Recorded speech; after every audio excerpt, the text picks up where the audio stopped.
Same question I asked Coach Rick. Are you surprised to see Winnipeg Blue Bombers where they are at this stage of the season, considering where they've been historically and the talent that they have on this team with just 2 wins so far?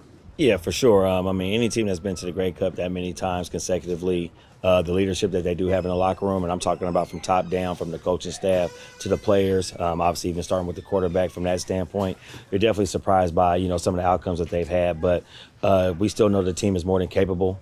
They can bounce back at any given time. We preached that throughout the course of the week, that they have all the guys and the people in place to be able to bounce back if we allow them to. So we got to make sure we still execute, take it one game at a time, and we know what they're capable of. We've had some history with those guys, obviously, from that standpoint. So we look forward to the competition and look forward to Thursday. Yeah, speaking of the history, the last couple of seasons being knocked out by Winnipeg, does that add a little spice into this game and these matchups against Winnipeg?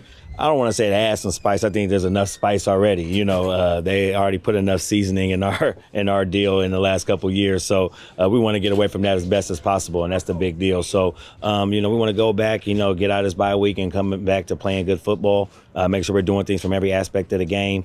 Make sure we're eliminating those things as best as possible. But at the end of the day, anytime you can take on a Western opponent, somebody that you can also win the season series with, that's always going to be huge and definitely something that we look forward to as an outcome. Offensively, they're stuttering a little bit, not doing as well as they would have liked, obviously. Is there anything that you see on the defensive side that you feel like, you can get an advantage on against Winnipeg at this stage of the season? I don't want to say an advantage.